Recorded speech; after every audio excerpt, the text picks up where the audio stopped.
Welcome live to Daytona International Speedway.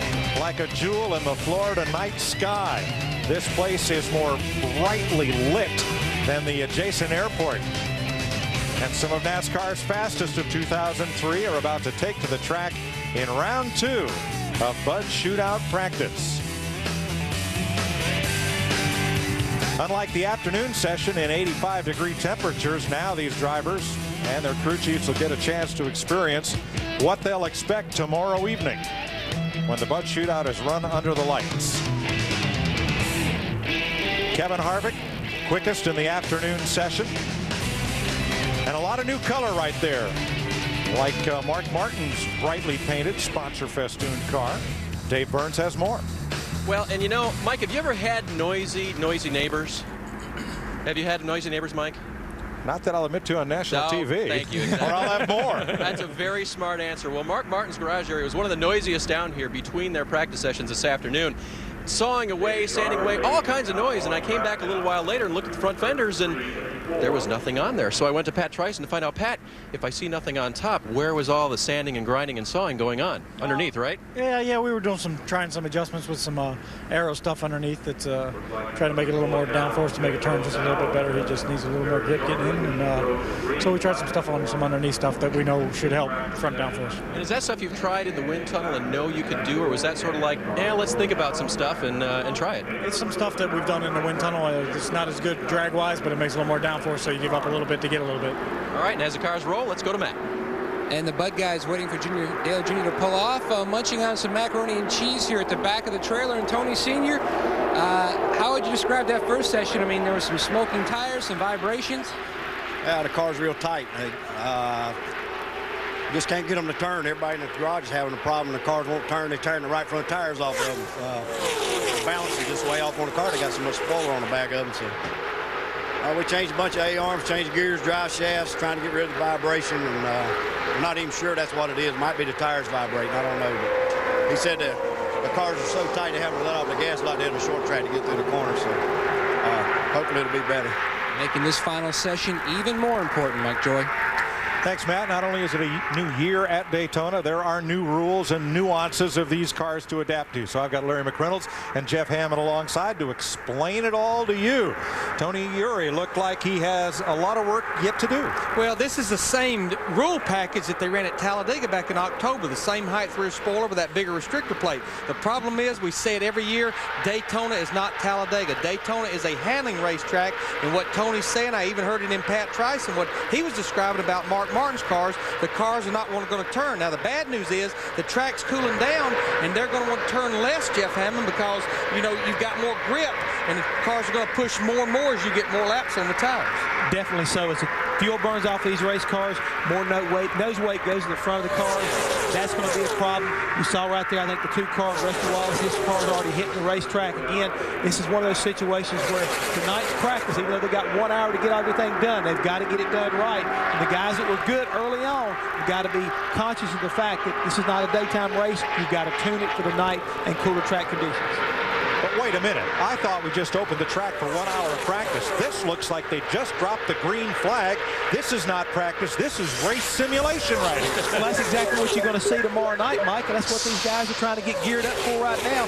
This is the way it's going to happen when they get through picking their positions. You got to remember, nobody knows where they're starting, so you got to figure out how good your car is no matter whether you're up front or whether you're in the back. This is the best time to understand the balance of your race car. Our Fox colleague Darrell Waltrip will host the draw for position later this evening to find out where they'll start tomorrow night in the Bud Shootout.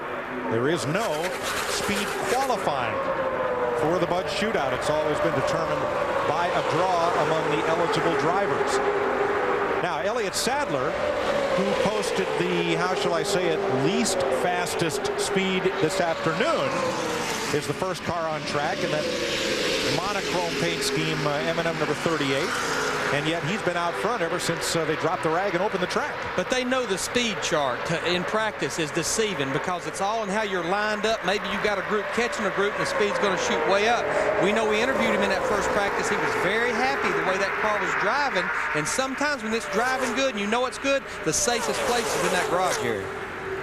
And that's where Boris said was until just now. He's going to pull out, try to join this pack. 17 of the 19 eligible drivers have been on track and made laps in this nighttime practice. Now, this afternoon was acclimation, tweaking, getting your car right. This is the real deal for tomorrow night. It really is, Michael. This is what these guys are looking at right now. They've gone in, they've done all these adjustments. They've anticipated track conditions as far as temperature is concerned. They've made the adjustments like Tony Senior was talking about on Dale Earnhardt's car. All these guys have got these things tweaked out, put 4 brand new tires on it, filled it full of fuel, and said, okay, let's go run us a segment here and see how our car responds.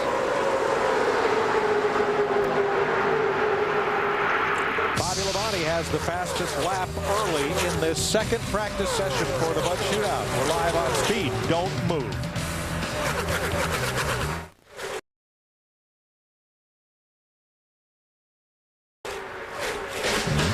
Speed Channel coverage of Bud Shootout practice is brought to you by New Levitra. New choice, here now. Ask your doctor today.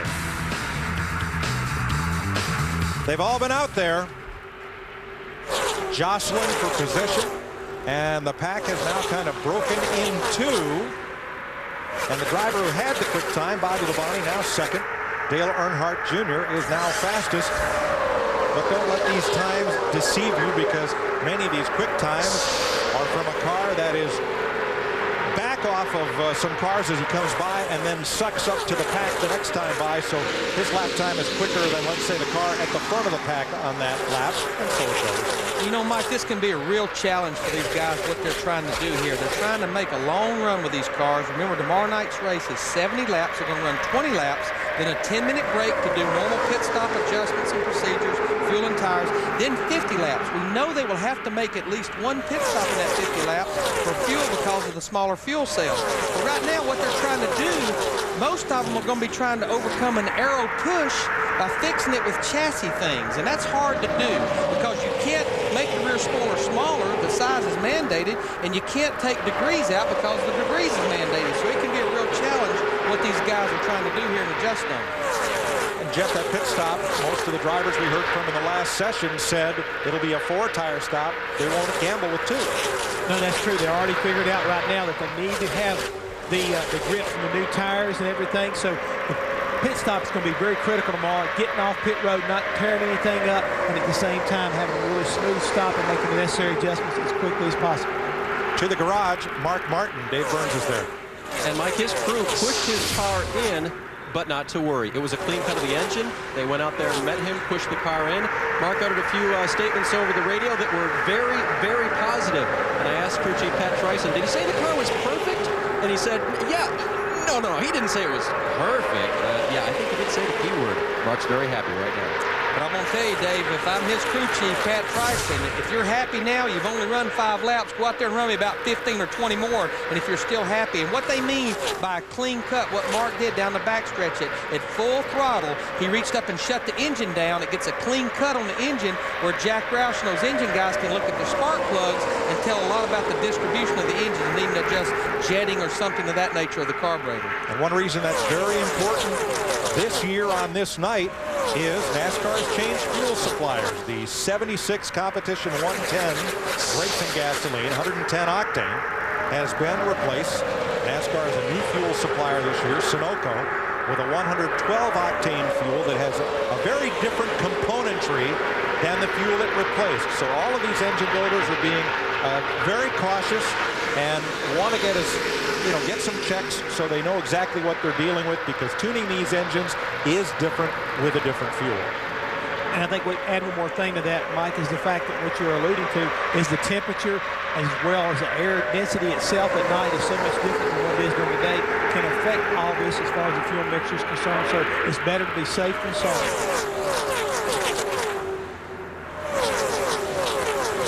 Most of this pack right here, they're up there at about that 10 or 11 lap mark in this run. This would be about halfway through the first segment tomorrow night.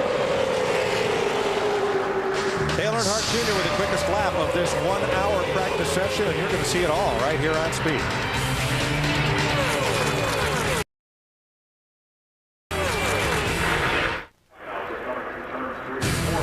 You asked for it, we're going to give it to you trackside in front of a live audience. The first such show will be next Friday, right next to Daytona, USA. Come on by, 7 o'clock, or catch it live right here on Speed, trackside. 10 car there kind of in the middle of the pack. Now that's the car that will be driven by Scott Riggs in the Nextel Cup Series all year long, running for Rookie of the Year. But how you get in this race right here is if you sit on the Bud pole last year in 2003, or if you're a past winner of the Bud Shootout.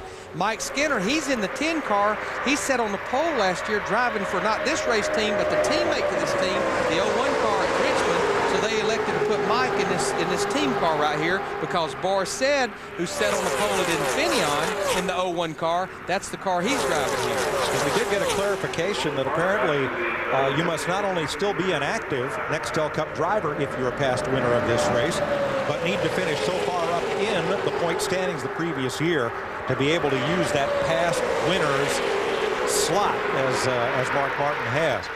There are 2 drivers who are eligible for this race, but who do not have rides for tomorrow night. One is Steve Park, and the other is Jeff Green. Jeff Green drives for the Petties, and Richard Petty's cars do not carry the Budweiser decal, and thus do not compete. And Jeff Green either was unable or declined to try and pick up another ride for the race because as a driver he is eligible. And I think we need to point out that that's something that the Petties have done forever. Since the inception of this, we just did not believe it was a good thing for them to be involved in because obviously we just don't really believe in the beer sponsorship situation. And I mean, I respect him for that. But for Jeff Green, he did earn the right to participate. Dave Burns. Mike caught the end of Rusty Wallace's conversation with his crew as he's bringing the car in. Just a little bit tight. He said, let's throw a door setup on it and see what we get. Right front spring has been changed, a left side track bar adjustment, and they're going to take it back out there. Rusty didn't sound too concerned, just wanted to try something a little different. I think they're going to put change the spring rubbers in the right rear as well. And you're so limited to the chassis adjustments you can make here because of the NASCAR rules. NASCAR says you can't run softer than 350-pound rear springs. The softer the springs are, the more you get the spore out of there. You can stiffen them, and I think a lot of them will be stiffening that right rear spring to help them turn. The front springs are wide open. I got a feeling that they're probably going to soften that right front spring. You can play with the front sway bar, but the rear shocks are mandated. You cannot change the rear shocks. You can only change the combination of the front shocks. Couple of new fellas out there. There's Morris Said in the 01 at the tail of that pack who won the pole at Infineon. Dave Blaney is in the 23 for the Bud Shootout. And we'll be right back.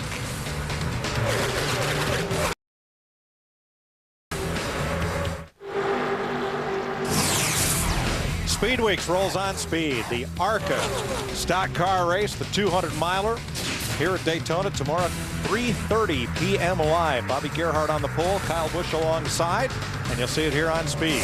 Always an exciting race. What we just saw will take your breath. Watch this. Dale Earnhardt Jr. in the 8 car.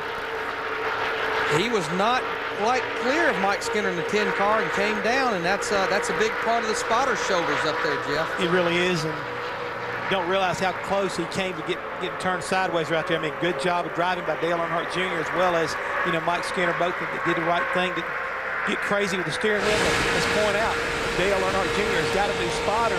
It's not normally his regular spotter. Stevie Reeves is up on top here right there at the car camera. He had to lift a little bit, but I mean, that was close, wasn't it, Matt? It was close. Stevie Reeves, a veteran spotter here in Nextel Cup Series competition, just calling out clear high, clear low. You got one on the outside. Junior really never said anything about the incident on the radio. Shortly before we went to commercial, he came on the radio, said the car sucks up much better, meaning it pulls up to the pack. He also says the car is not quite as tight. Tony Jr., his car chief at Cousins, said, all right, see if you can suck back up to the pack and pull it in. He said, no, sir, I want to see if I can pass everybody. He says, all right, when you do that, then bring it in. And that's basically what he's doing now. He's trying to see if he can suck up and work his way through the pack and just see how good that Bud Chevy really is. And Matt, what he's done here, he's ran 22 laps, which is good because that's 2 laps more than that first segment. So he knows what to expect tomorrow night in that first run of 20 laps. Plus, that's almost half the distance of the second segment when they know they'll probably be coming to pit road for fuel, 4 tires, and adjustments. I tried to pitch myself down in front of the 10, about spun my car out, back to him pretty hard. But I was trying to squeeze him down. I was waiting on my spotter to tell me he wasn't backing out or he was going to. But he kind of got about turned around there. The car's good. This is part of the learning curve and the communication process between spotter and driver. What do I expect you to say what do I want you to tell me? Where do I want to hear from you? Where don't I? And that is it's a long process to expect that that's going to happen real quickly. And you heard Dale Jr. talk about what he wanted to hear. Yeah, and I mean, Matt, this is happening out there at over 190 miles per hour. Larry Mack, but this is exactly what Stevie Reeves wanted. He told me yesterday afternoon, I have worked with Dale Jr. before. 4 times we've worked together in the past, but he said, I really want to get some good practice time in to know what he wants, how he wants me to clear, how he wants me to tell him he's got cars around him, and how I can help him move through the pack. And he was really looking forward to tonight's practice session, especially at night, which will be very similar to conditions tomorrow night in the Bud Shootout, just to work on that communication between spotter and driver. So in that case, what Dale Jr. was hoping to hear was still there. Yes. Or words to that effect. Yeah, I mean, most drivers, I know doing what little bit of spotting I've done, I did a lot for Wally Dallenbach last year, they want to constantly know what's going on because you're their eyes. They're in there, they have those rests on both sides of them. They want that reassurance that it's clear or either they're still there because if you're not saying anything, it makes them unsure. And in that driver cocoon, with all of the netting and the wide, long headrests that are used by the drivers now, they can't look outside the car to the left or the right and clear themselves anymore. No, basically they've got blinders on, Mike, and that's the reason why the spotter is so important. And that comfort level you're trying to achieve is so critical because you've got to be able to have the confidence that he's basically in that car with you, helping you drive and get through things that you can't do anything about. You need to be focused on looking out the front windshield, and he should be giving you the clear. But also, you heard Dale Jr. say, I was trying to squeeze him down a little bit to see where he's at, and it almost cost him and Mike Skinner both. So, I mean, that's playing a little bit of a game of chicken out here tonight, and just about got both of them in trouble. Rusty Wallace, Jeremy Mayfield, Elliott Sadler, as Bud Shootout practice rolls on here on Speed.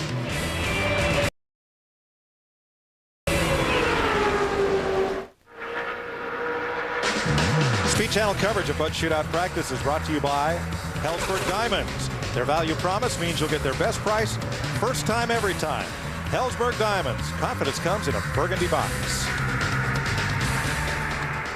Dale Jr. paces round 2 of Bud Shootout practice. Kevin Harvick, Jamie McMurray, Jimmy Johnson, the top 5 practice speeds. As cars go in and out of the garage. Most laps, Dale Jr. and Jeff Gordon, 22 apiece. Least laps, Mark Martin went in the garage after 5. Matt? And Dale Jr.'s car up on jack stands, making some changes. First off, Jr., a little scary moment over there with a car which you thought actually had a young driver in it, didn't you? Yeah, I thought it was that other boy from the Busch Series. Used to drive the 10 car back there. Riggs. Yeah, Riggs. I can't never remember their names, but I thought it was him, but it's Skinner. I'd have probably known better than to do it around Skinner. But, yeah, I was stuck on the outside. I was trying to get back to the inside, and wasn't nobody cut me no slack. So I figured I'd try to make it happen. It just, that wasn't the right thing to do either. How is the communication going between yourself and Stevie Reeves? Are you happy so far? Yeah, he'd spot for me before, and I was real happy with him then. And I think he's going to do a fine job. I'm definitely going to miss Ty, but Stevie's, I think Kyle can tell you, Stevie's a great spotter, and his background and his driving experience is going to help me a lot too. And you said you wanted to say something to somebody? Yeah, I wanted to give a shout out to all the DMP board, Kevin King, Denair, all the peeps on FLM. Want to give them a what's up. I bet they're probably all watching right now, so take it easy. And they'll be good to know, glad to know that the vibration that Junior was talking about and that Tony Sr. was talking about at the beginning of the show is now gone. Dave? And Matt, we heard his shout out to Scott Riggs as well, who of course is not in the car right now. It is Mike Skinner. Scott standing by here watching the activity of his team down here. Last time you were in the car was testing. Now you're watching and listening. What are you picking up from the activity? Just watching. The good thing about it, both the Valvoline cars were about the same. They sort of reacted the same changes we were down here testing. So hopefully everything that we can learn here in the shootout with Mike in the car, we can sort of transfer over to the 500 car. And feel good about it so far. We talk a lot about communication. Mike using his his own spotter, or is it the same voice that you're going to be hearing with your 500 car? It's actually our spotter, our team, everybody, you know, making the call here. So it's good. It's good to see how the guys work right now. It's good to be sort of outside the box right now, seeing what's going on. Listen to another driver, the way that he explains the car, and get a little more feedback. And like I said, hopefully everything we learn here, we can transfer over to the 500 car. A few days, got to get to do this himself for real in the 10 car. Mike? Now we'll see him tomorrow morning in Nextel Cup practice right here on Speed Channel. Now, I didn't make notes of what Dale Earnhardt Jr. said, but I think DMP I can translate to Dirty Mo Posse, all his buddies there in Mooresville. And Ty was Ty Norris, who was general manager of Dale Earnhardt Incorporated until just about 1 week ago. He also spotted for Dale Jr. as part of his duties with the company, and he's no longer with them. Yeah, I mean, other than Stevie Reeves doing a little bit of spotting for Dale Earnhardt Jr., which Stevie mainly spotted for Steve Parton in one car, Ty Norris's voice has been in Dale Earnhardt's ear not only during his Nextel Cup career, but also when he ran the Busch Series car for 2 years. So he's been there a long time as his spotter. Now, you're talking about his voice. Did you hear it, Larry? He sounded to me like a confident driver, having some fun out there. Got a pretty good race car, so you better watch out for that cat. Whenever he's smiling, everybody else better beware. Oh, yeah. Dale Earnhardt Jr. continues to have the fastest lap of this 1 hour practice session. You're watching it on Speed Channel. We'll be right back.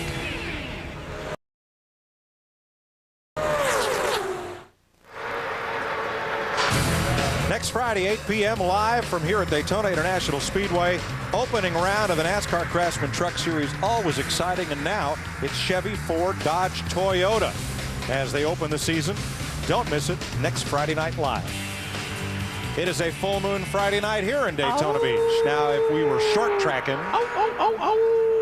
He's been howling at the moon for a long time. I know he has. That would mean trouble, because full moon and short track racing usually means calamity and multiple caution flags. Tomorrow night, of course, under the lights, the Bud Shootout. That full moon will be up there high in the sky. And we'll see what happens. And it'll be just like a short track tomorrow night when everything's all said and done, because these guys, a lot of them know, I'm not going to run this car to 500. All I'm going to do there is try to win this race and make all the money I can. That's Bill Elliott in that 91. New number for Bill, who's going to run a part-time Nextel Cup schedule. This is an Evernham car, much like he's been driving for Ray for the past couple of seasons. But he is going to run the Shootout tomorrow night and then not compete in the Daytona 500 for the first time in about a quarter century. Since 1980. It was since that time right there. He's been running all of them since then. His next race right now, tentatively planned, is Las Vegas. Had a great test out there a couple of weeks ago. And I talked to Bill yesterday at Media Day here at Daytona International Speedway, and he's having fun. You know, he's having fun with his limited schedule. He's having fun doing driver coaching for Casey Kane. I know they went to Rockingham and tested here a few weeks ago. I was talking to Ray Evernham, and Ray said, Bill called me about lunchtime and said, let me tell you something. This kid's got it. So Bill Elliott may be going the way of Buddy Baker, the man who won the first Busch Clash, now the Bud Shootout, as Buddy coached Ryan Newman, and now his new protege is Brendan Gaughan for the 2004 season. It's hard to believe this will be the 26th annual running of the Busch Clash, the Bud Shootout, the Budweiser Shootout. You know what you need to call it, guys?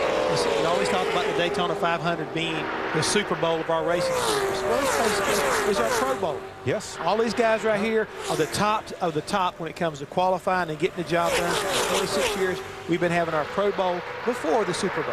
Credit a Busch Beer marketing executive named Monty Roberts for creating what was then the Busch Clash, a race among the pole winners of the prior season. And here is Elliott in this unfamiliar number 91 car, the winner of the 87 Clash. And we talked earlier, one of the ways you get in the Bud Shootout forever is basically if you win the Bud Shootout. We have about 6 past winners, and Bill Elliott's one of those. That he did not sit on a pole in 2003. And also last year's winner of the Bud Shootout, Dale Earnhardt Jr., he did not win a pole last year. Started almost dead last year to come back and win that race. That's how he's in the race this year. Yep, came from 19th, the furthest back anybody has come in starting position to win this. And I think we need to point out also, as we see Bill Elliott going around in the number 91 car, people are going to say, well, why didn't Bill finish his career in the number 9? Well, last year, they go back to points again. the 9-car owner points go to Ray Evernham. They've got a young rookie in the car like they've got right now, in case they need a provisional or whatever, car owner points will play in his favor.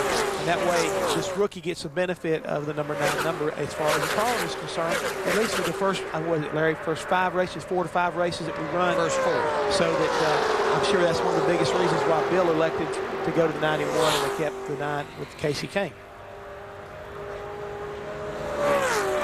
Dale Earnhardt Jr. still quickest as Bill Elliott heads for the garage. And we'll be right back with more from Daytona.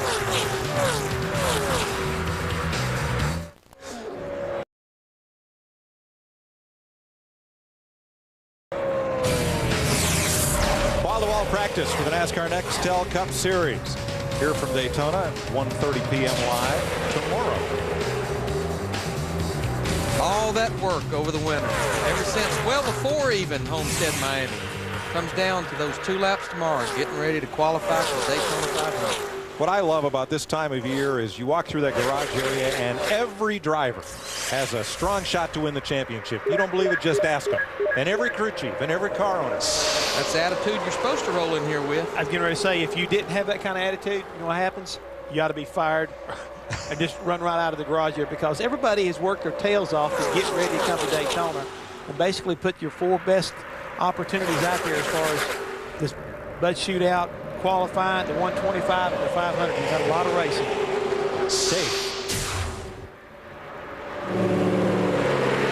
Jeremy Mayfield is heading back out, guys. I talked to Jeremy while he was in. Just little changes, he said. They made a carburetor adjustment. They worked just a little bit on the handling as well. And meanwhile, his 500 car has been through tech as well today, and a few adjustments going on here. So side by side, while they're working on the car on the track, the Shootout car, the 500 car is getting ready to go on the track tomorrow. And Dave, that paint scheme on Jeremy's Bud Shootout car, it's representative of the official logo of the 2004 NHL All-Star game that's going on this weekend in St. Paul, Minnesota. There it is. A lot happening up there with the hockey group this week. I bet you didn't know that somebody that works with us actually played hockey, very good at it, is Alan Bestwick. Alan Bestwick was a great hockey player. Really? Yes. You got to see him on skates. Huh. Very good. Matt. And someone also very good with a stick, or at least a hammer, that's Adam Meyer, the head fabricator at RCR. He's working on that left front fender of Kevin Harvick Chevrolet. It was rubbing a little bit.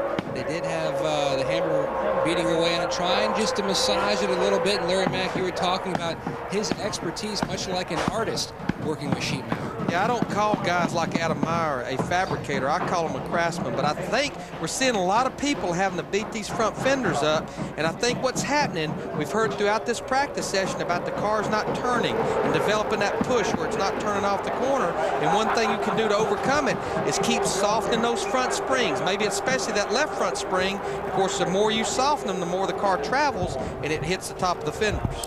How do you estimate back at the shop when you set a car up how much compression that spring is going to give and how much clearance you're going to have left? Or is that something you really can't tell until you get to the racetrack?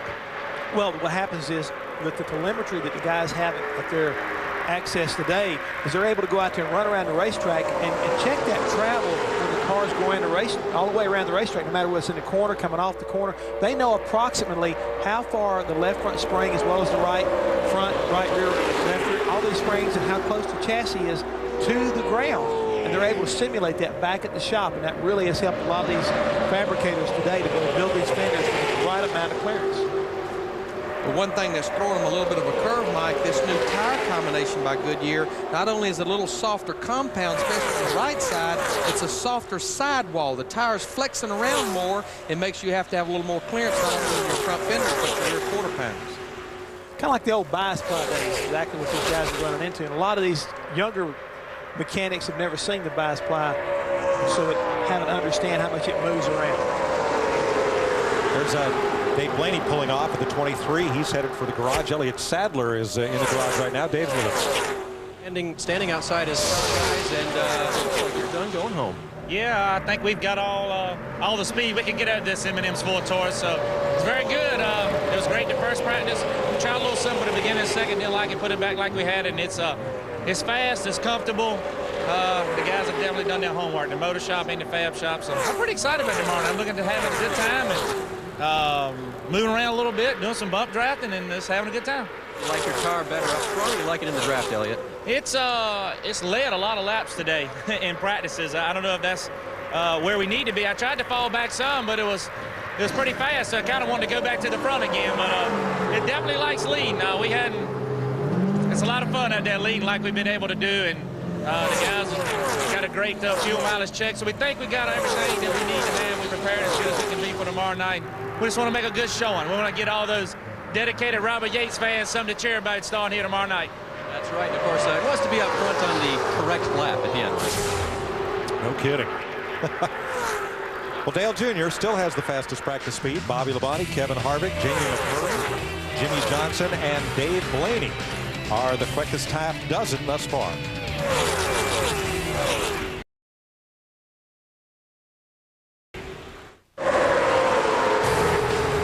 Fantasy Cup Auto Racing is now the official fantasy game of Speed Channel. Select your team of 8 Nextel Cup drivers, score weekly points, stay within your budget. To enter, simply log on to speedtv.com and click on the Fantasy Cup Auto Racing banner at the top of the page.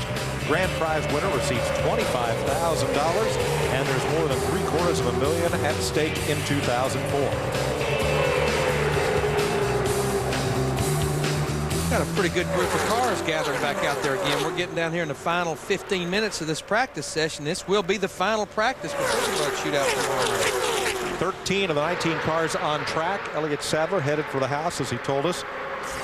And Ryan Newman rolling out of the throttle as his teammate Rusty Wallace goes to the front. And just remember one thing when you do watch the Bud Shootout tomorrow is remember that yellow line all the way around the bottom of this racetrack, that's out of bounds. You cannot go below that yellow line and advance your position. We've had a lot of issues with that over the last couple of years.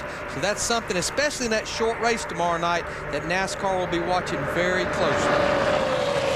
Dodge, Chevy, Dodge, Ford, Chevrolet in that front group. With Dale Jarrett's 88 and Kevin Harvick in the 29, and Boris Said right there in the 01 Army Chevrolet. The road race veteran getting a taste of Daytona-style superspeedway drafting. And Boris is just trying to do what he did in earlier practice, just log laps in this thing. You know, put that car in different positions. He's never really ran a speedway. In fact, even when he sat on the pole, Mike, at Infineon in June, NASCAR has a criteria for drivers to race at Daytona or Talladega, so they highly suggested you maybe need to run the ARCA race at Talladega in October, so that's what this group did for him, to get him that experience, and for NASCAR to give him that seal of approval to race here tomorrow night. Dave? When they pull out the cleaning materials and start wiping down the car, you know they're pretty close to done. Terry Labonte has stepped out. And how was your car at the end? Well, I think it was pretty good. You know, it's handling good and seems to be running pretty good. So we not really much point in just out there riding around, I guess. We really couldn't think of anything else to try to make it any better because we felt like it was pretty close. So we'll just have to see what we have tomorrow night. Is there any place other than the front to be on the last lap in this configuration?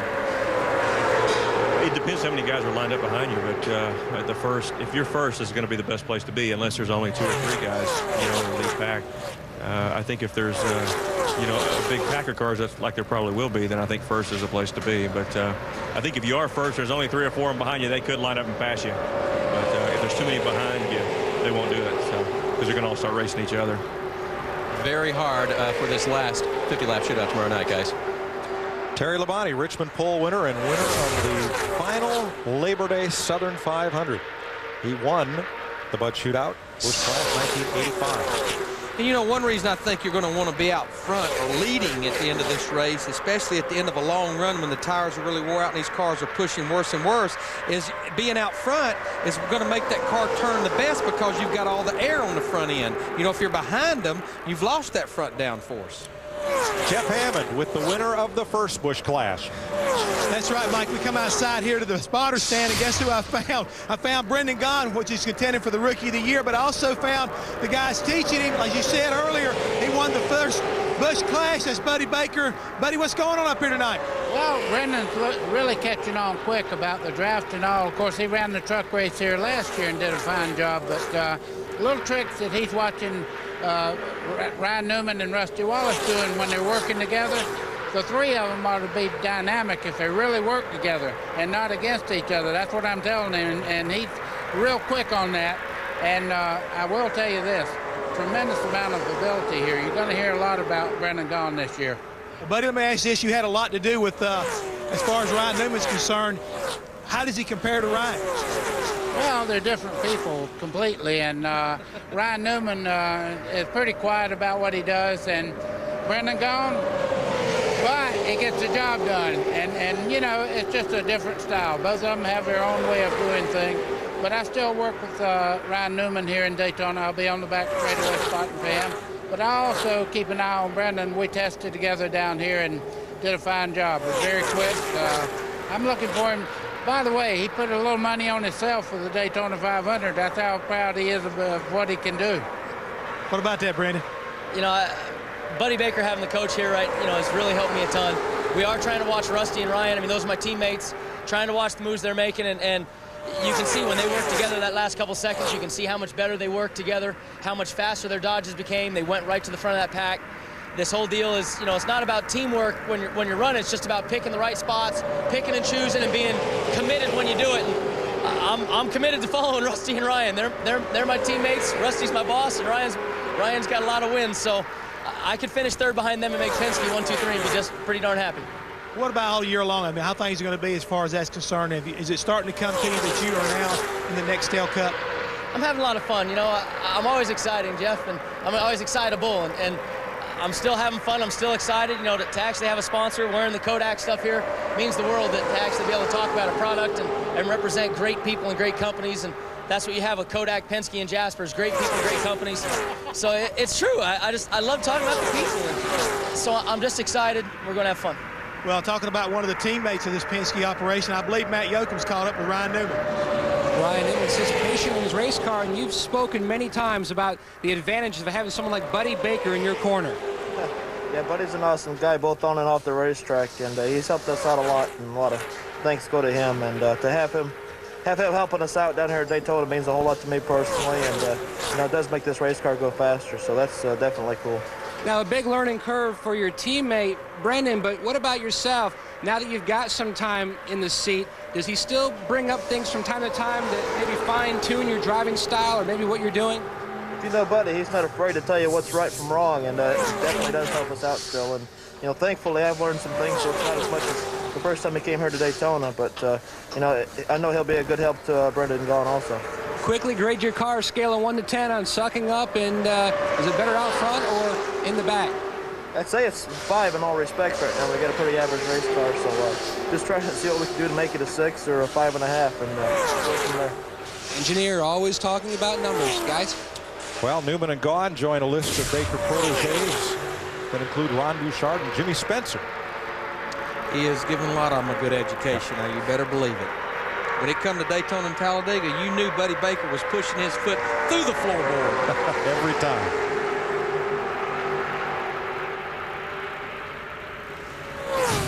Dale Jr., Bobby Labonte, Kevin Harvick, Jamie McMurray, and Jimmy Johnson are fast in this practice session.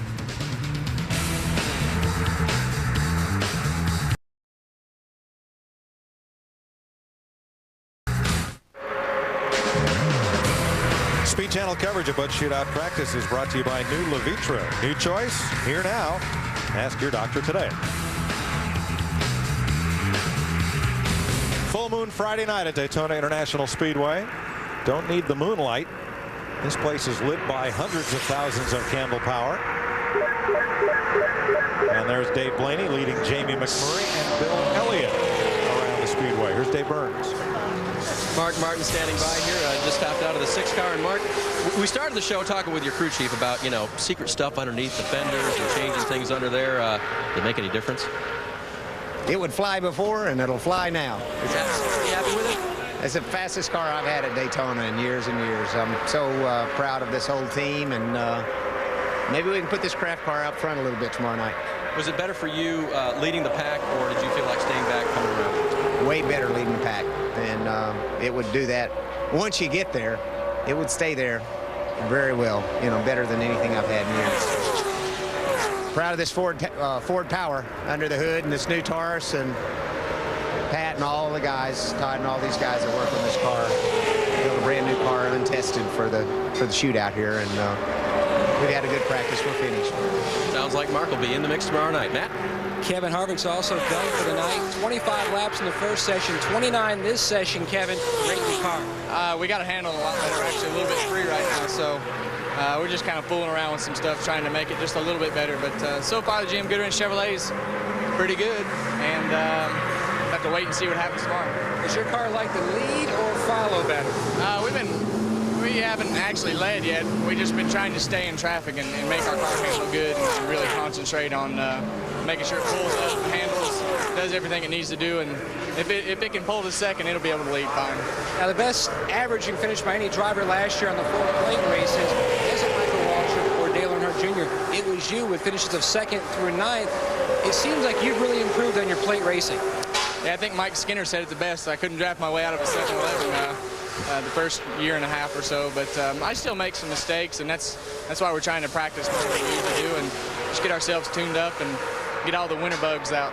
It's all about learning. He certainly has learned a lot, Larry Mack. Yeah, and I mean, that average finish, that came with this car that he's racing in the Bud Shootout, because this is the car that he ran all 4 restrictor plate races with last year. But you know what, Jeff, if that car's a little bit free, not loose, just a little free with the way everybody's going with their chassis setup, the way these cars are going on a long run, a little free at the beginning, if you can hang on, might not be bad. I think it'd be the best way you could start right now, because, again, we're talking about the racetrack maybe being a little bit cooler again, more than what it is tonight. I mean, another maybe 10 or 15 degrees, which, again, could make cars have that much more grip. So being free, like you're saying, Larry, would be a really good way to start the race.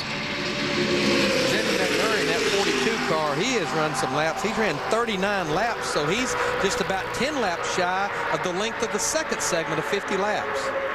Yeah, he and Dave Blaney lead the league in laps run in this second practice session. It is the first Bud Shootout for both of them. Jamie was a late entry, won the last Bud Pole of 2003 down at Homestead Miami Speedway in November. But this is good. This is what I would encourage my driver and my group to do, is let's run as many laps as we can. We have to find out what this car is going to be like at the end of a long run if we're going to be there at the end tomorrow. And one other thing, too, Larry, not only do you want to have your car out front to see how it pulls everybody around there, you also want to get back in that pack and be around some of this traffic to make sure that the car is not getting buffeted around. Make sure that the cowl is working like it should as far as when it's in that air that's so disturbed.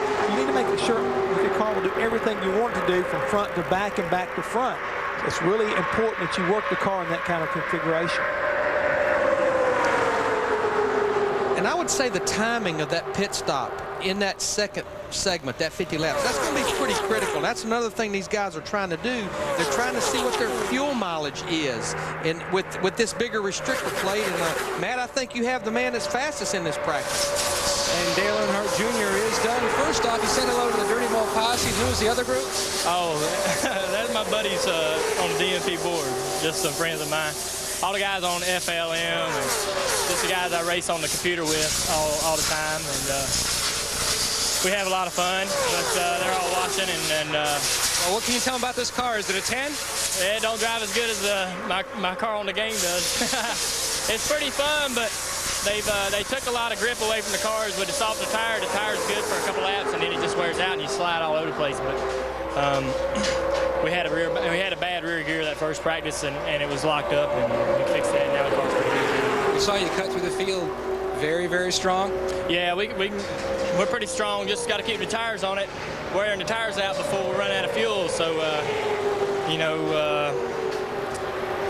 don't know what to do about that. Can't lift. You know, nobody else is lifting. So we'll just have to figure out how we can save the tires on the car. I think running a high line will help, but you can't run up there by yourself. You'll run in the back. You know, so if we can run up off the bottom a little bit, it might keep the right front on the car a little bit, and maybe I can get some guys up there and run up there. But you know, we go back to Talladega. See, we got a little more rear spoiler that we ain't run here in Daytona yet. They put it on at Talladega at the end of the season, so a lot of guys ain't thought about that we got more rear downforce, not as much front. So. Junior, very confident, looking for back-to-back wins here in the shootout, Mike. And so he should be. That car worked very, very well in this evening's practice. 19 drivers will square off in the Bud Shootout tomorrow night. You'll see it live on TNT, but you'll get your fill of Daytona beginning at 10 a.m. tomorrow when we have next L Cup practice. It's going to to be interesting tomorrow night. A lot of veterans in this race a lot versus a lot of those young guns we see a lot in every race. And the big thing is, guys, can Dale Earnhardt Jr. do it again? The other thing is, I'm really curious it's going to be lucky enough to get the luck of the draw tonight to see where the starting positions all kind of come out. We'll let you know tomorrow. Join us on Speed at 10 a.m. tomorrow for Nextel Cup practice. Good evening from Daytona.